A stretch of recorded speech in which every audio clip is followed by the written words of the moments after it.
Hello and welcome to Wrestling with the Divine. I'm your host, Drew Renee, and I'm so excited that you're tuning in. This is the very first interview that I did way back in January, and it's finally getting released.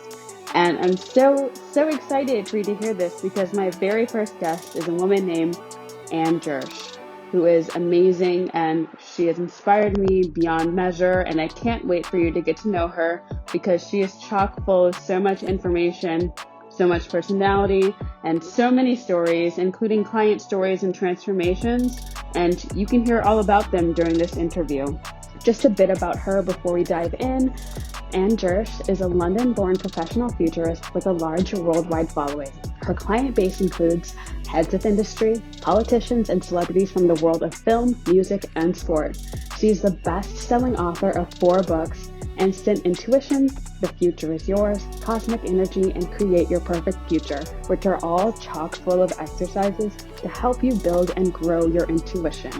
She has appeared on numerous radio and TV shows, including regular slots on BBC Radio, BBC Morning News, and more recently, This Morning, where she hypnotized celebrity Natalie Cassidy and took her into her future lifetime.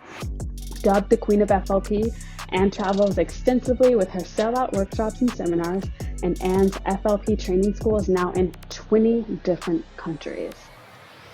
And I just can't wait for you to dive right in, so let's just go. Enjoy the interview.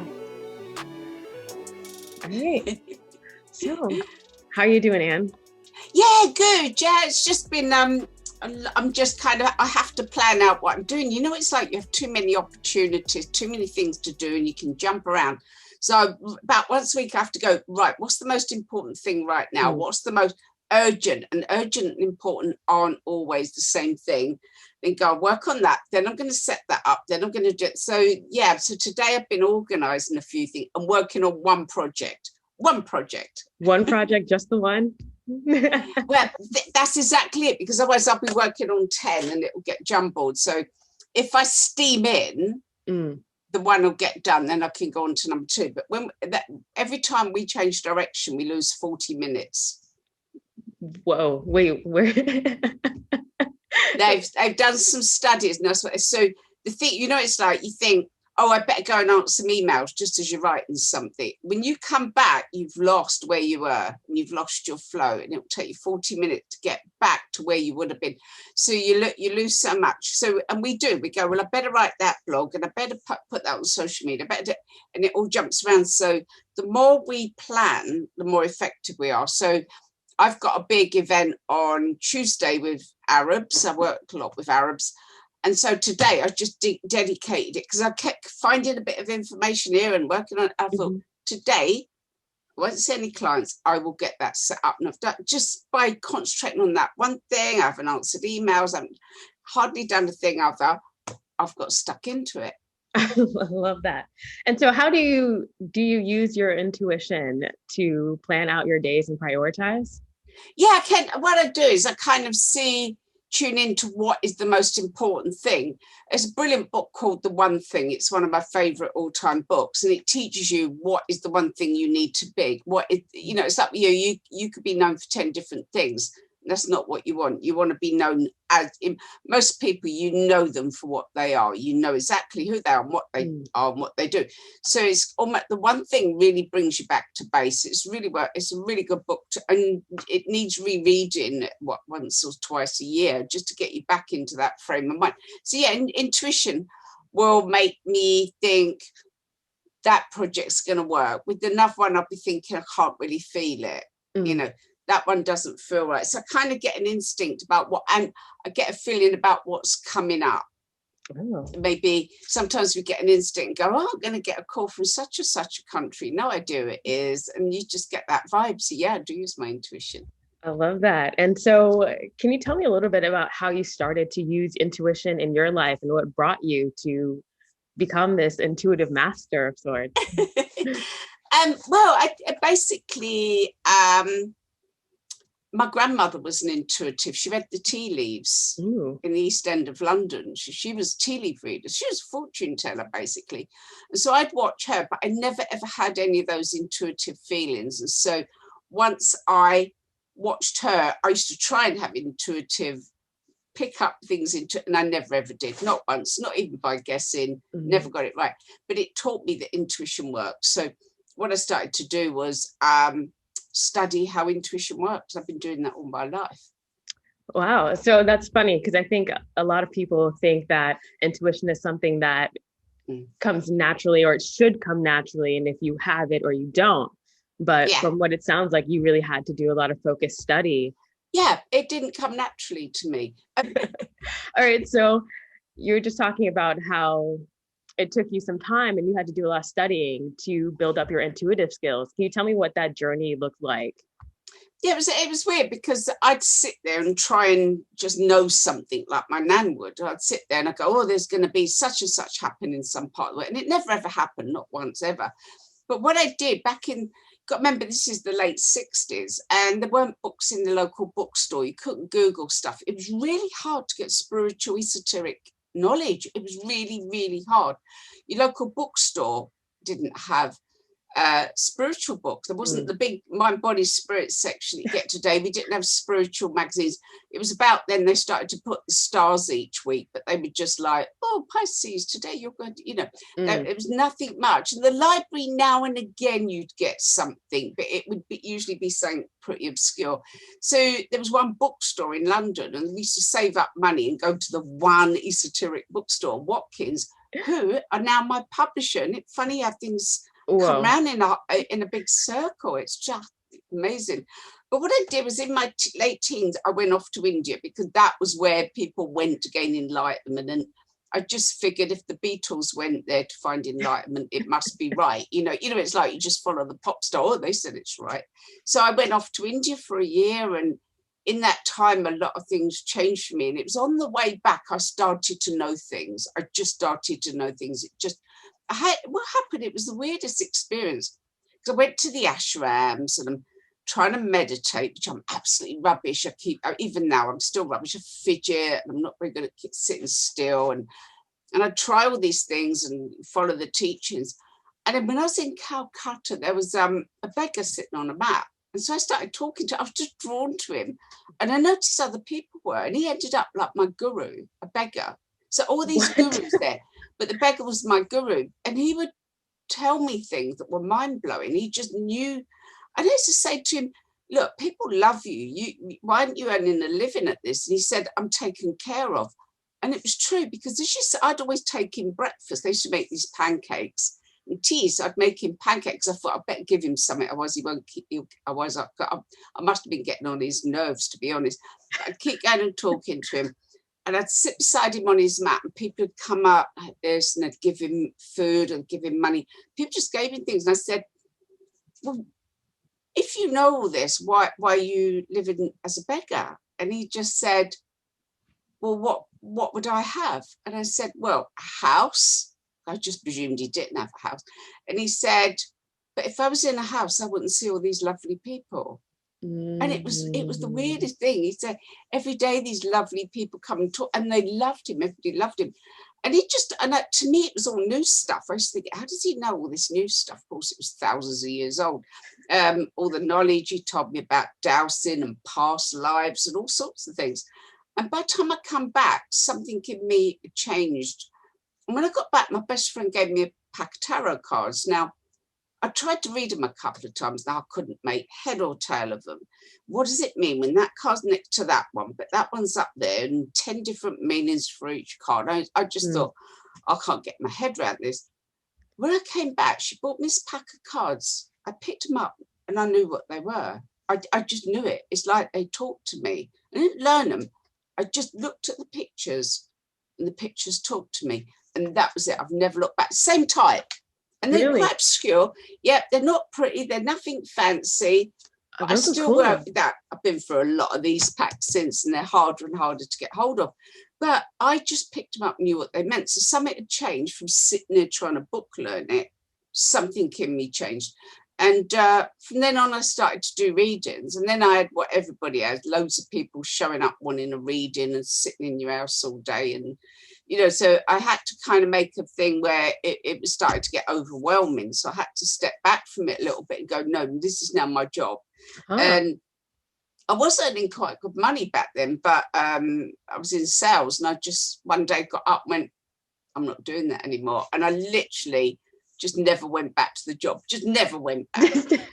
Never went back. And I took a big risk. I thought, I'm just going to go and do readings. I'll let people know I'm doing it as a job, and that's it. And that's what I did. I literally packed out a job.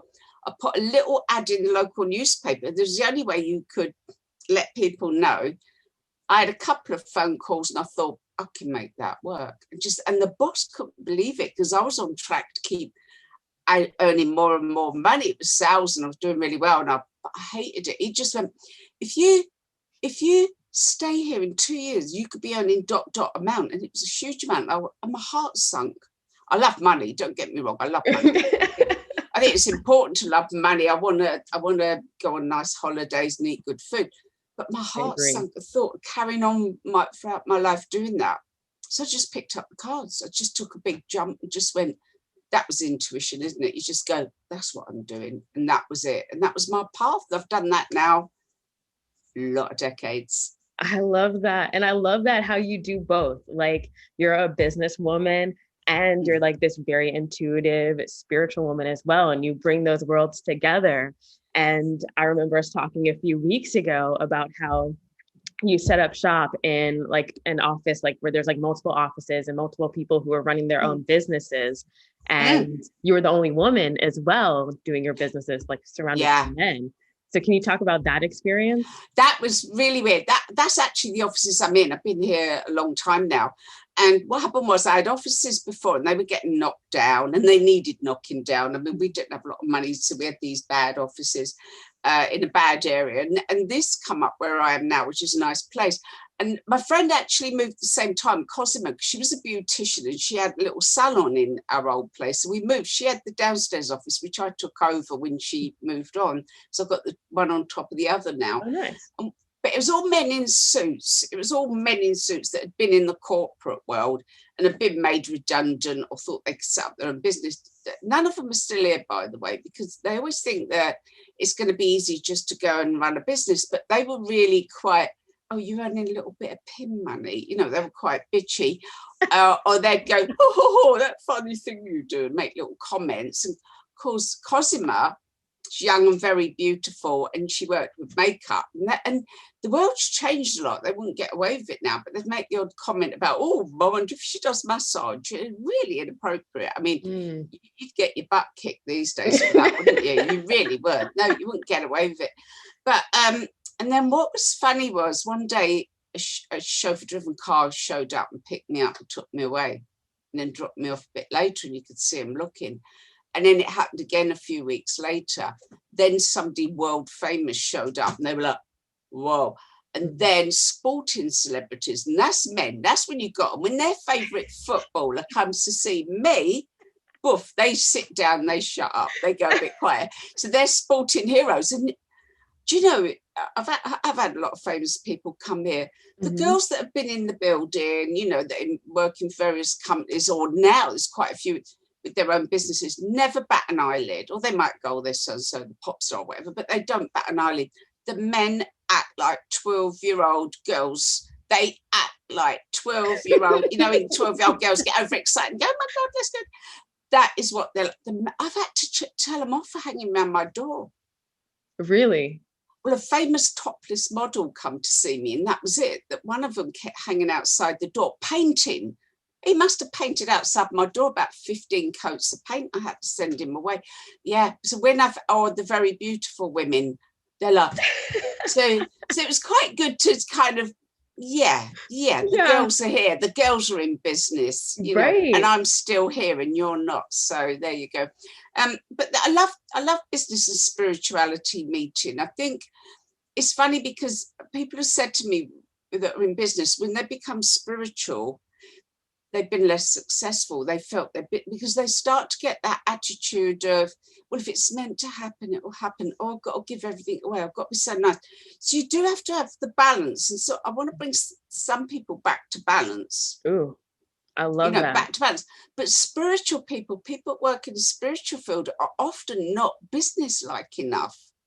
it's really interesting. You do talk to spiritual people and you go, oh, I've got this new technique where it's all rainbow and flowers. And they're like, oh, teach me. As soon as you go, right, let's look at your business, they go, whoomp, they close down. Yeah. Yeah. So it's quite interesting. So I like business and spirituality meeting, but not in a woo-woo way, not in a silly way. We've got, I think business people need to have their spirituality because it's going to be really important now. Spiritual people need to be more business-like. Right. And I know in your book, The Future Vision, Your Working Life, you talk about integrating those two concepts of you need to be intuitive with businesses because life is going to be adapting so quickly and changing. And you just need to be able to have that gut instinct to like maybe make this change. And oh my gosh, it makes a huge difference because you're just able to know and not necessarily even know what's going to happen, but just have this feeling of, wait, we need to do this. We need to save up or we need to like make this shift. So I love that balance of. People at the top, there's been several studies that have shown that people at the top use their intuition more. That is fact. Really? There's been huge studies that prove that people at low down will rely on facts and figures. People at the top are very intuitive. You talk to people at the top and you just say to them, did you ever just know? And they go, yeah. They tell you these stories. You listen, you read biographies, the amount of time they've just had a hunch. I mean, Richard Branson says, I do the deal based on my feelings. I do the deal. I call in the accountants to check it out afterwards. That's interesting, isn't it? Right. That is so fun. And so can you tell me a little bit about kind of how you work with clients now? Because I know you do the tarot card readings, but how do you help them? Do you help people kind of with their businesses and making those intuitive choices? Oh, I do a intuitive business session and I absolutely love it. And I literally just sit with somebody and talk to them. Just go, right, tell me what you're doing, where you are. And then I just suddenly get something in my head. And sometimes I've gone, like, I wish I could draw because I've just seen your logo. I've just seen who you're going to be working with. I've seen what you should be really doing. I just get all this stuff come into my head. So that is great. Now just literally sit and have a chat, like business planning session. Let's have a look at where you are. And I just get it all come in my head. And it's so exciting to see. What I'm seeing is their potential. I see what they don't see. I see the bigger picture. I see what they're capable of. Sometimes I might pull out cards. A lot of the time I might take them because I take people into the future. It's the opposite of past life. I take people on a journey into the future. So I might take them there so they can experience it for themselves and really feel what it feels like. This is where you are. This is what you're doing. Feel what it feels like. What do you need to know right now? What do you need to be doing? It's weird because I do this with myself and I immediately go, well, I'm not wasting time on that. Let's get stuck into that. Let's focus there. I get more business-like and more centered because, you don't want to be just hedging your bets. Most people hedge their bet. This is like, I know what to do when I do this session. I know what to focus on and what I need to be doing right now. So I stop wasting time. And the biggest thing is wasting time. So yeah, the business intuitive sessions, I only used to really do them for my big shot clients, and I keep an eye on their businesses or help them with deals. One day I had somebody come and I said, you need what I do for the big guys, where you are. We need to actually look at your business and see where you're heading and what's going to work and what isn't. So we did that and it went down a storm and he made huge progress. I just started to do it with offer it as a service. I love it. And actually we had a session in December and you helped me start to interview, like bring up my YouTube channel again. So it's really interesting because you're really a natural with interviewing. You're actually really, I can see just talking to you now, you're really natural. You're a really good interviewer. So definitely, I stand by that one. Thank you. Thank you. And yeah, I'm definitely like lit like a fire under my ass, like to just go for it and just see what the possibilities are. And I mean, you've helped me like not only by taking this interview, but also by providing me with other recommendations. So I'm excited about kind of where Oh this goes. yeah, I want you to interview people because it's one of them things when you work in this field, you come across some incredible people, and I try and collect them. You know, I collect them. Yeah, they're fascinating people. You know, they really are vibrant and fascinating and super clever and super insightful. I mean, I learn every time I speak to them. So yeah, I've got some great suggestions for you. And so, can you tell me about maybe one of like your favorite like business intuitive sessions where one of your clients really skyrocketed with their results and took off?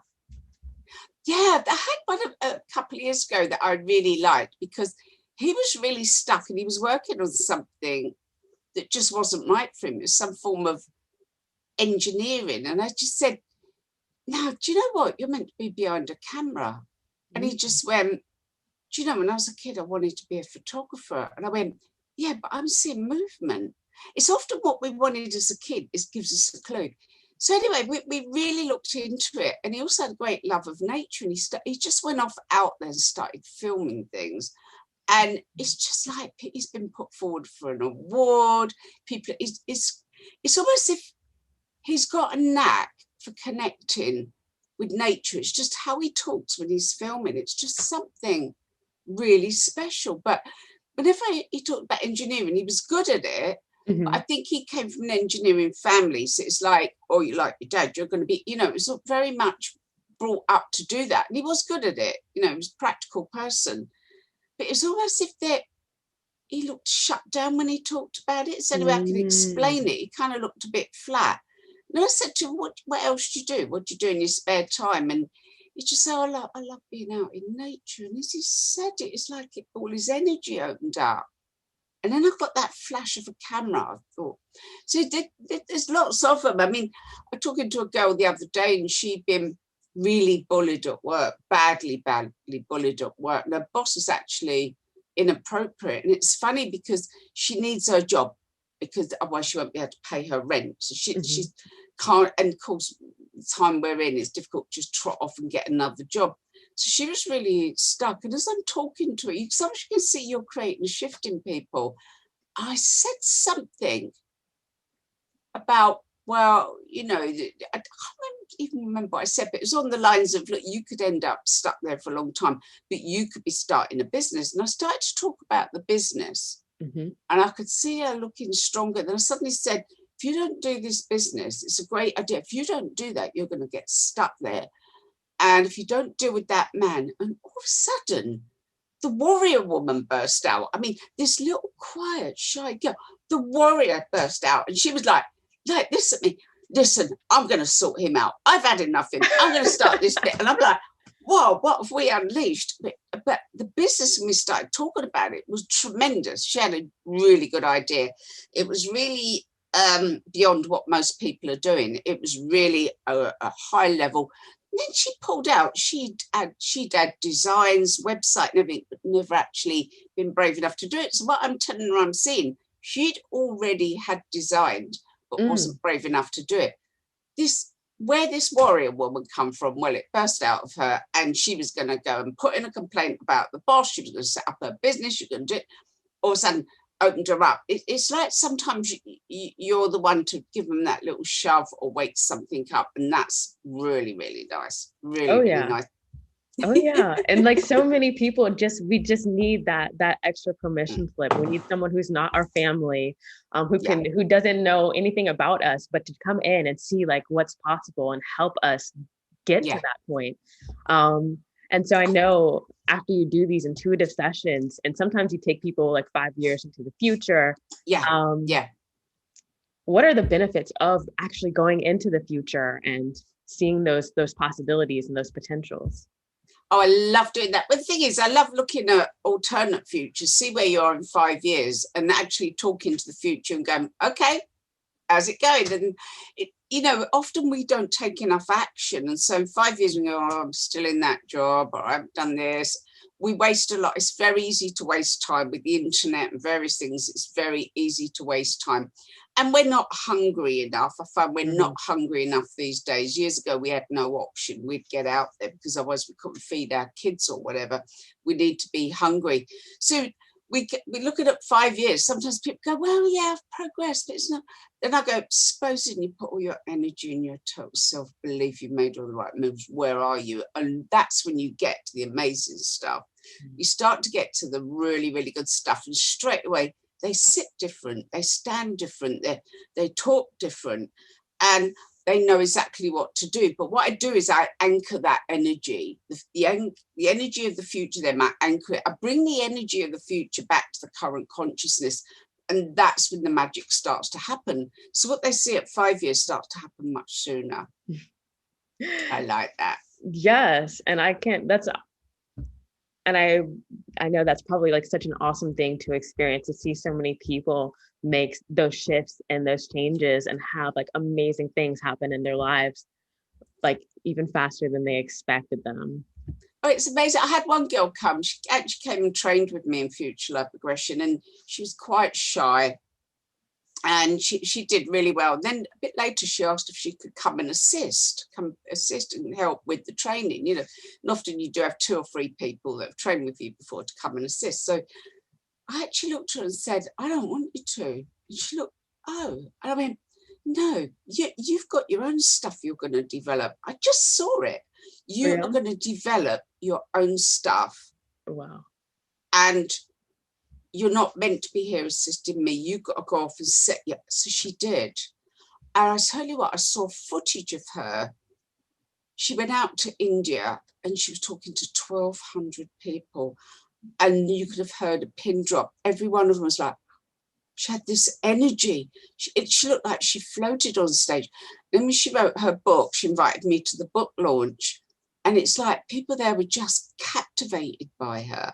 Wow. It's like, I just knew she wasn't here to help me. She was here to do her own thing.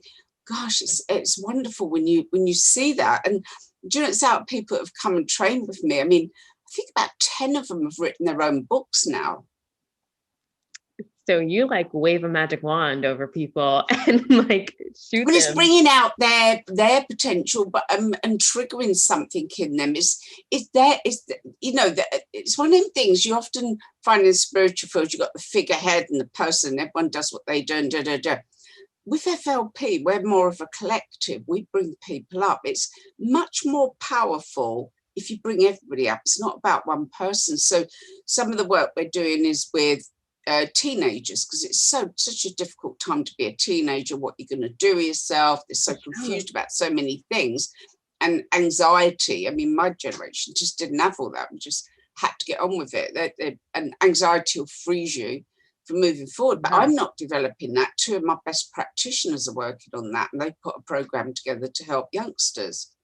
That is awesome. It's not all about me. So that's where, and so when you see other people come along and they're maybe developing their own work, or they're gonna take one aspect of what I do and go, and do you mind if I go, great, go and do it.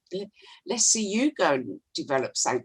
Some of them have set up their own TV shows, like online shows like you. It's amazing what putting programs together. So some of them will work closely with me. Some of them will go off and form their own stuff. It's just amazing. I love that. So I think as we grow, we're here to bring other people up. I just think that's the old way.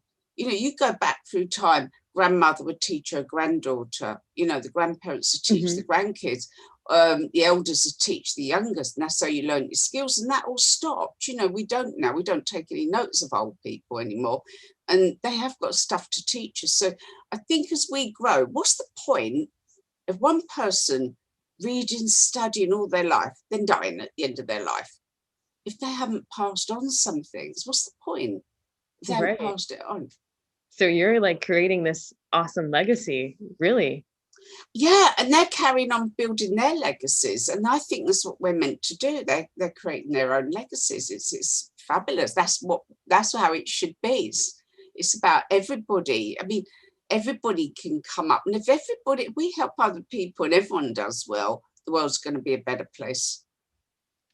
I definitely agree with that. It's like, now's not the time to hog everything for yourself. And it's actually, the more you share, the more people share with you. And it's like, you're creating that abundance. And it's like, you're not in that scarcity. You're not anxious about, well, what's going to come to me? It's like, no, like, you're just open, and it just creates even more of like that. Everyone's got something amazing that they can give to the world. And it's like, when I grew up, we were very poor. And my dad and my granddad actually worked for very rich people. My granddad was a master of ceremonies. And my grandmother was like a maid. So that they were what they used to call below stairs. You know, they were all sort of more what you'd call servants, really. And so my dad would say, oh, how the other half live, as if there's some sort of line that you're not allowed to cross. There's that line and you mustn't cross it, you know. And as time goes on, you start to go, no, I can do that. That person's doing that. They're not cleverer than me. You start to think they're not cleverer than me. And you do start to see some people that maybe ain't that clever, but they've got the self-belief.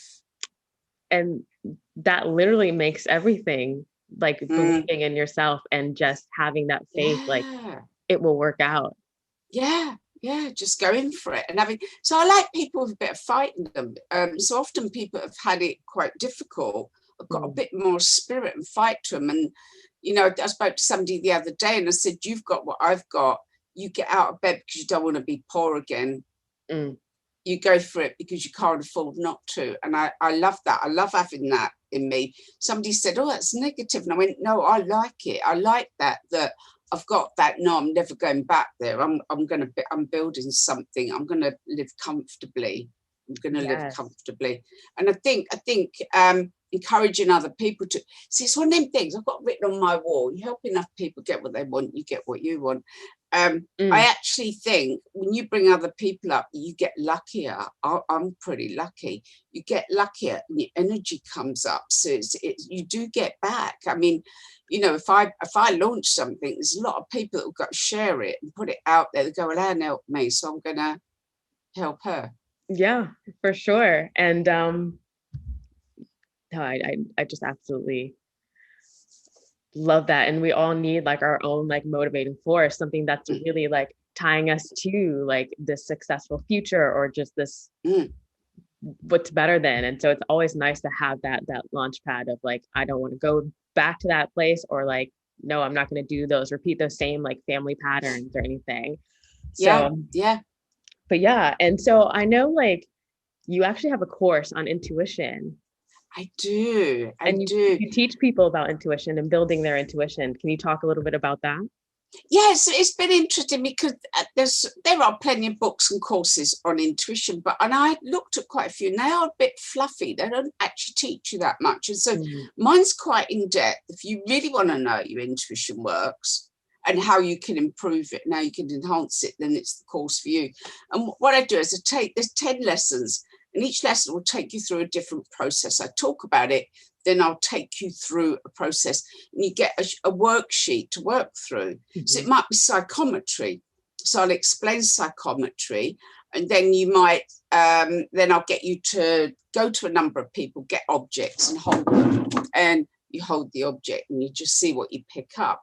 But what we do is we will work out, I will take you through the process of how you receive it. Okay, you pick that up and you've picked up a bracelet that you picked up in a junk shop, or a friend's got something you don't know it's from, somebody's watched but you don't know who, and you're holding it and you start to see, oh, there's a country cottage, there's this, there's that. And what is it? It's a picture in your mind, you're getting a feeling. We actually break down what it's like, how you process that information, because with intuition, we tend to every so often go, oh, I just had a feeling, oh, just that, but no control over it. But once you know how it works, you can use it a whole lot more. Take you through load. There's a place within you can reach, which will tell you many things.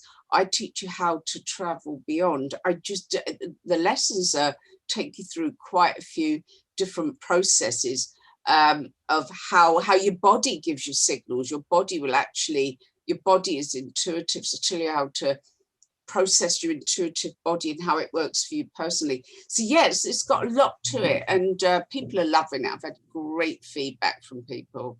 No, it's definitely an awesome course. I actually bought it, and I love the things that I've learned, especially, I mean, the bodily feedback and getting in tune with, okay, when I made a good decision, what does that feel like? And when I made a bad decision, what does that feel like? And that's something that's easy to use every day and for That's all exactly things. it. Yeah, So that's exactly it. And the more you use it, the more you'll notice, even just a sliver of that information, you'll go, hang on, what's that funny feeling I've got there? I better be careful. yeah, so definitely thank you so much, Anne, for coming on and talking about your business, FLP, intuition, and your story. Like, you do really amazing work. And yeah, no, I definitely appreciate you being on this show. And so can you let the viewers know how they can get in touch with you? Yeah, you'll have my name on this, Anne Jirsch. I'm on Facebook, connect with me there, or go to annejirsch.com. Make sure you drop me a message so I can send you my newsletters, because I do a free newsletter every month. It'll always have an exercise in it that you will find useful. And if you look up Anne Jirsch, I'm on Amazon with my books. But I'd love you to just pop up on Facebook, and then we can connect. I regularly put information up there to share. I share a lot of information. So I'd love to hear from listeners, love to hear from you. For sure. And also for January, I know the month is almost over, but on your Facebook page, you're putting up predictions for the future every day. Yeah, that's on the Future Vision page. I've been putting up, if you look up Future Vision Training on Facebook, I put up a prediction a day. I wasn't going to, but what happened was a massive magazine, they've got 42 million followers, which is a bit mind-blowing, asked me to write predictions. So I just sat there, and they started to happen almost immediately. It was weird because I'm writing them for the year. Like Kim K, I saw her on her own and taking time out. That was one. Little Mix, I just said, whoa, I just see them being rocked by something. And then Jessie, one of the main girls, announced she was leaving. So, and Scandals in the Royal Family, which we won't mention, but yeah, so some juicy stuff. I started to, a whole bunch of stuff started to happen immediately, which was interesting. But Future Vision Training in January, I'm putting up a prediction every day about the future, because we need to get a little hook on the future, don't we? Yes, because that brings it even closer, and there's some really awesome things that you talk about. So yeah, but again, thank you so much, Anne. This has been really awesome and super informative and inspirational for me and my listeners as well. Thank you so much. We shall talk again. Yes. Take care.